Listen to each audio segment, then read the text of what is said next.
Fala galera, bom dia, maravilha? Eu vou começar a responder algumas perguntas agora. Eu sou Ailton Figueira Júnior, para quem não lembra. E nós estamos aqui no canal do YouTube, Fisiologia ao Canal. Entre, compartilhe com a gente, deixe o seu sininho sempre ligado para a gente poder estar conversando o tempo todo. Eu estou colocando vários vídeos agora, eu estou gravando vários vídeos. E assim que chegar em São Paulo de volta, nós vamos começar a postar todos esses vídeos para vocês curtirem um pouquinho sobre a questão da fisiologia.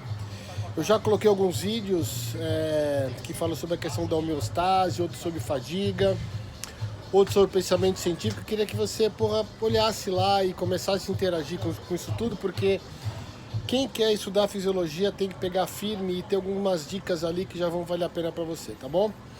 Mas hoje o que eu quero deixar de mensagem é sobre a questão do treinamento para pessoas hipertensas. Esse foi um tópico que falaram para mim.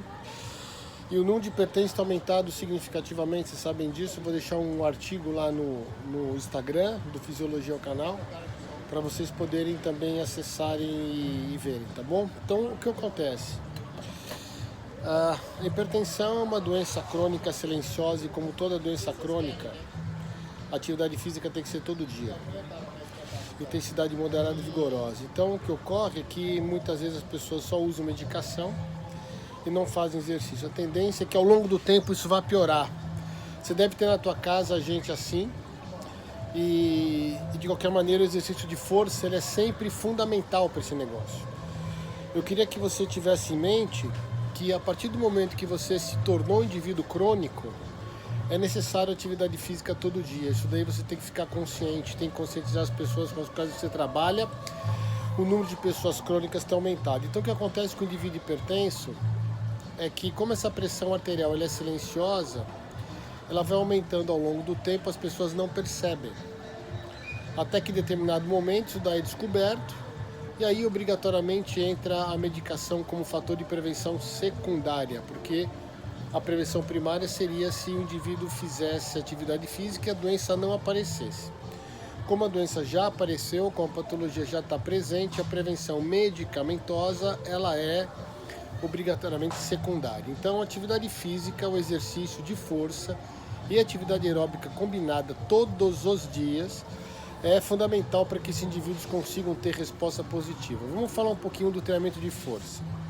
Se você olhar para o treinamento de força, os exercícios multiarticulares, eles são melhores do que os exercícios monoarticulares. Isso está ligado a uma relação direta biomecânica. Quanto mais músculos você envolver em determinada execução do movimento, melhor é o efeito geral. Consequentemente, mais caloria você gasta, mais força você produz, e isso já é o primeiro fator a ser pensado. Exercícios devem ser multiarticulares, o treinamento de força. Deve-se diminuir o máximo possível treinamentos com exercícios monoarticulares. Essa é a primeira observação.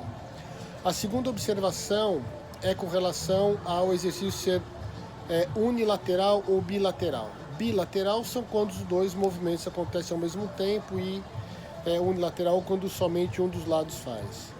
O bilateral ele causa mais efeito pressórico do que o unilateral. E, portanto, quando você observa essa relação, sugere-se que você faça exercícios unilaterais de modo intercalado. Isso seria importante. O terceiro fator é o número de repetições.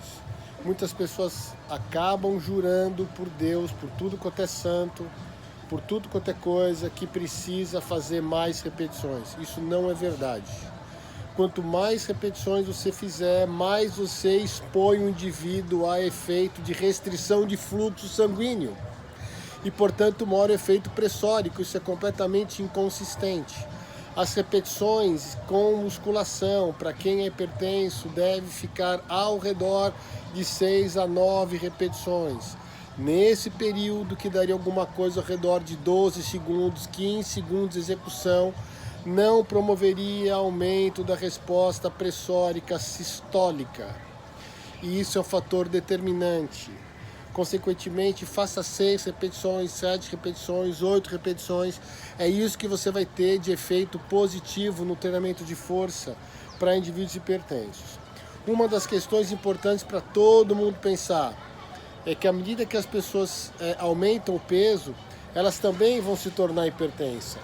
E para cada quilo que você aumenta de peso, é 1 milímetro de mercúrio que você acaba aumentando na pressão sistólica. Por outro lado, o treinamento de força de modo consistente pode reduzir em média 12, 13 milímetros de mercúrio, considerando o efeito crônico. Então isso não quer dizer que se você fizer exercício só aeróbico é importante, claro, mas o treinamento de força ele é extremamente significativo nisso. Deu para entender a lógica? Para cada quilo de peso que você aumenta, sobe 1 milímetro de mercúrio. Por outro lado, se você fizer exercício de força de modo crônico, pode reduzir em média 12, 13 milímetros de mercúrio. Uma outra situação importante para quem está fazendo treinamento de força é pensar na hidratação.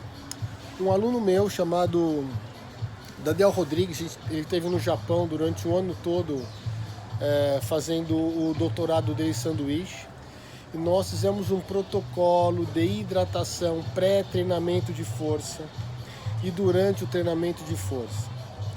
O que foi mostrado é que indivíduos que têm hidratação pré e durante o treinamento de força, existe uma melhor modulação autonômica.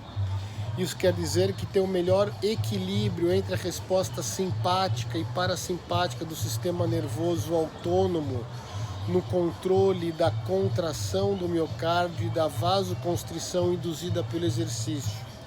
Isso quer dizer então que é fundamental que as pessoas hidratem durante o treinamento de força, especialmente indivíduos hipertensos, e façam uma hidratação prévia. Isso diminui a reatividade do processo de contração nervosa, o que é favorável para uma melhor modulação simpática. Consequentemente, o coração trabalha com menos estresse. O efeito pressórico ele é menor. Esse trabalho será publicado nos próximos meses. Já estamos com um capítulo de livro escrito nessa direção. E quem quiser pode me chamar no Fisiologia ao Canal @bol.com.br ou no Instagram, no direct, peça lá que eu envio esse trabalho para vocês. Uma outra dica, e a última, talvez a mais importante do nosso dia, é que as pessoas que fazem treinamento na água acabam tendo uma redução média de 20, 22, 18% da pressão sistólica durante o exercício na água. Um trabalho do nosso grupo, que foi comandado por um grande colega chamado Danilo Bucanini, mostrou que as pessoas, quando caminhavam a 60% fora da água e caminhavam em 60% da frequência cardíaca dentro da água, em média a pressão arterial sistólica era 20% menor dentro da água. E interessante, isso é demais de bacana, quando as pessoas estavam somente em pé dentro da água, a redução média foi por volta de 12% da pressão arterial sistólica. Quer dizer então que hipertenso, só pelo fato de ficar em pé dentro da água, com água à altura do peito, do mamilo, já apresenta redução da pressão arterial sistólica. Isso é fantástico. Portanto, não se esqueça que a combinação entre exercício de força e exercício aeróbico são variáveis importantes para que você tenha uma condição positiva no controle da pressão arterial durante o seu dia todo. Associando medicação, exercício e alimentação, eu não tenho dúvida que vocês conseguiriam ter um efeito muito bacana, muito positivo do controle da pressão arterial. Agora, como pressão arterial é uma variável importante para manutenção da hemodinâmica, e as pessoas não percebem que essa pressão arterial vai subindo, é importante que as pessoas façam medidas com frequência para verificar o comportamento dessa pressão arterial e inicie preferencialmente programa de exercício e uma vida ativa, de uma maneira realmente ativa, subindo mais escada, fazendo mais caminhada, utilizando mais o ambiente construído como forma de movimento, ficando menos tempo sentado, isso tudo favorece imensamente a condição da resposta da pressão arterial em termos de controle, e que vai se beneficiar de sobremaneira quando você fala em exercício associado a treinamento de força, tá bom? Então fica aqui a dica, um forte abraço. Olha só que cenário maravilhoso aqui de Goiás. Eu espero poder deixar mais alguns vídeos bacanas para vocês, espero que vocês gostem. Curtam a gente, Fisiologia é o canal, estamos juntos no Instagram, também Fisiologia é o canal. Um forte abraço, até breve, valeu, fique em paz.